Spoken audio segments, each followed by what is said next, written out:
In this video, I'll show you how you can create project on Google AI Studio. So this is very simple, and the first step is to sign to your account or create a new account on Google AI Studio. And once you are signed, you want to click on Build on the left side. And from here, you will see this chat box where you have to describe your idea, what you want to build. So let's say I want to build online store. So I'm gonna paste my idea, which I already created. So the site should include a home page, product listing page, cart, checkout, and I want a simple layout, clear navigation, mobile friendly design, and the shop should look trustworthy and easy to use. So once you have your prompt, you just want to click on build, and this is going to start creating your project. So you just need to wait a couple of minutes. So now, as you can see, this is our project, which was created by Google AI Studio. So you can scroll through your site. So this is my shop. You can add your story here, so about your page.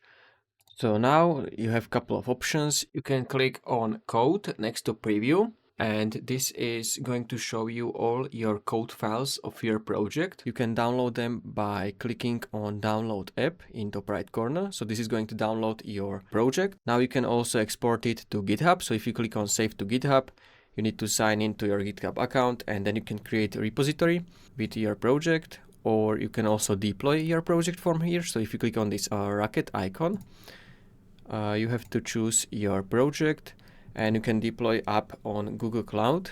So now if I go back to preview, now I'll show you how you can customize your shop.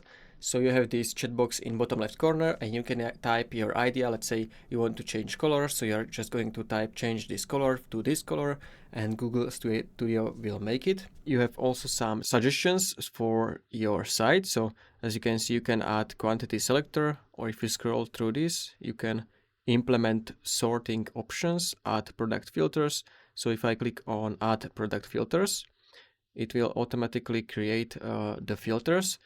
So now we should see our filters. So if I scroll, and I'm gonna click on view all products, as you can see, we have those filters. So you can choose by category like home, fashion, or price range, or rating. So this is how you can create a project on Google AI Studio, how you can customize it. And that's pretty much it. So if you found this video helpful, consider subscribing for more tutorials.